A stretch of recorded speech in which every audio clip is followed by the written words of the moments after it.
Keluaran 33 ayat 17.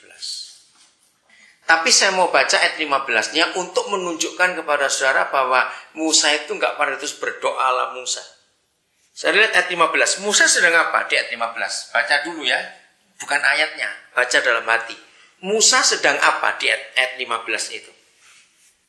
Ayat 15, Musa sedang apa? Berdoa toh? Kalau kita pakai agama, kan dia ngomong dengan Tuhan. Betul tidak? Tapi mengapa enggak ditulis berdoa ala Musa? Tapi ditulisnya bagaimana? Berkatalah Musa. Nah, jadi nggak ada kata doa. Berkata. Ya, saya pakai terjemahan The Message. Moses said. Ya, berkata. Maka itu dalam kehidupan kita, persekutuan kita dengan Bapa di surga, itu penting sekali. Jadi, Musa ngomong, diskusi. Jika engkau sendiri tidak membimbing kami, janganlah suruh kami berangkat dari sini. Ini doa. Tapi dia ngomong. Oke, ayat 17 sekarang. Berfirmanlah Yahweh kepada Musa. Juga hal yang telah kau katakan ini akan kulakukan. Karena engkau telah mendapat kasih karunia di hadapanku, ada kata favor di sini. Dan aku mengenal engkau. Dalam bahasa Inggris lebih jelas. I know you by name. Saudara, kembali kalimat pertama, perhatikan. Ya. Saya beri pertanyaan begini kepada saudara untuk ayat 17. Ya, sekarang semua lihat ayat 17. Antara Yahweh dengan Musa, di dalam ayat 17 Keluaran 33, siapa yang nuruti siapa? Ini ada dua pribadi, Yahweh dengan Musa, Bapa di surga dengan Musa. Baca ayat 17. Siapa menuruti siapa? Aneh enggak? Coba bayangkan, aneh enggak? Apa enggak salah firman ini? Karena Tuhan sudah mengenal hati. Nah, itu dia. Betapa indahnya kalau semua gereja sampai pada posisi ini. Wah, ini luar biasa. Kok bisa Yahweh nuruti Musa? Kalau dalam bahasa Indonesia lebih indah. Juga hal yang telah kau katakan itu. Kata juga hal.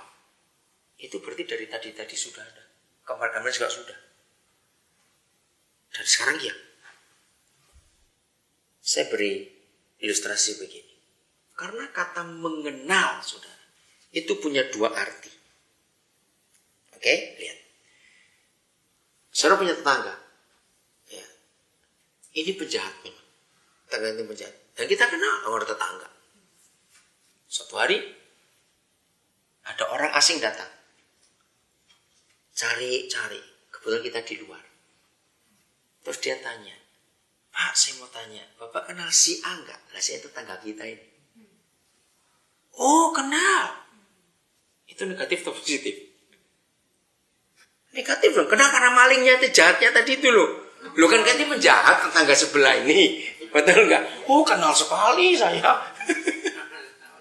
Iya. Loh ya toh, artinya kan beda. Nah, saudara, masalahnya di sini.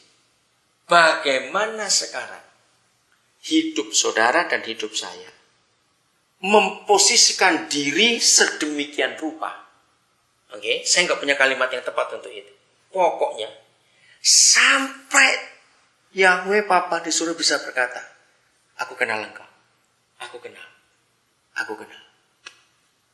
Coba renungkan. Itu nggak bisa kita buat-buat. Kenapa? Dengarkan ini. Dalam Yohanes pasal yang kedua, ayat yang ke-25, ada kalimat. Kenapa Yesus tidak bisa mempercayakan dirinya pada semua orang itu? Karena dia mengenal semua orang tanpa orang memberitahukan. Coba kita baca dulu Yohanes pasal yang kedua itu ya, ayat 23 sampai 25.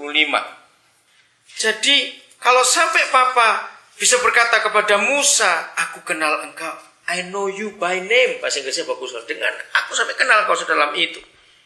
Saudara, ayo mulai hari ini kita posisikan diri kita seperti itu, supaya suatu hari nanti Bapa di surga berkata kepada kita, aku kenal dia. Silakan dibaca 23 sampai 25 Yohanes 2. Karena ia di Yerusalem Ya. selama hari raya Paskah, banyak orang percaya dalam namanya karena mereka telah melihat tanda-tanda yang diadakannya. Ya. Tetapi Yesus sendiri tidak mempercayakan dirinya kepada mereka Nah, karena ia mengenal mereka semua. terus 25. Dan karena tidak perlu seorang pun memberi kesaksian kepadanya tentang manusia, sebab ia tahu apa yang ada di dalam hati manusia. Hebat. Jadi gini, ini contoh kasarnya. Misalnya gini, saya kenal seseorang, ya si B misalnya gitu. Tuhan, tolong dia lah Tuhan. Saya jamin lah dia itu baik kok Tuhan. Perlu nggak Tuhan gitu maksudnya? No, perlu nggak? Nggak perlu. Dia tahu sendiri kok orang itu siapa. Nggak usah kasih tahu. Saudara, ini konsep yang ada. Kita tahu dalam bahasa Inggris ada kata believe, ada kata trust. Ya toh, lihat ini. Orang banyak boleh percaya Yesus. Tapi yang penting, dia bisa mempercayai kita tidak. Ya toh, dia bisa percaya kita tidak. Ini masalahnya.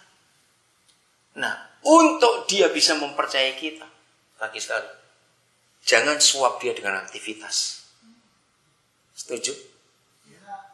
Jangan suap dia dengan aktivitas kita. Itu kita bisa cuma sandiwara. Ini rahasia luar biasa, saudara. Karena dia tahu sedalam-dalamnya hati kita. Kita bisa pura-pura sok suci. Kalau doa luar biasa. Kalau nyanyi luar biasa. Kalau kita memberi persembahan luar biasa. Nah, hati ini cuma dia dan kita yang tahu. Enggak ada orang yang tahu. Sampai dia bisa kenal kita. Sampai dia bisa percayai kita. Maka itu saya katakan tadi, kondisikan diri kita sedemikian. Abraham bisa dipercayai. Musa bisa dipercayai. Nah, kita bagaimana? Saudara, ya. Tidak ada beda dari dulu sampai Amin. Tuhan kita. Yang beda cuma hati kita. Mau nggak kita serius? Maka itu mari kita berlomba-lomba untuk mencapai taraf ini. Kenapa kita lihat? Antara orang-orang berdosa, pemungut cukai, pelacur yang zaman Yesus ya, dengan orang-orang munafik. Tuhan Yesus lebih suka kumpul yang mana? Ayo. Nah, kenapa Tuhan Yesus lebih suka kumpul yang jahat-jahat pada yang munafik? Pada orang munafik dia neknya luar biasa. Nah, itulah orang-orang agamawi. Menyuap Tuhan dengan perbuatan.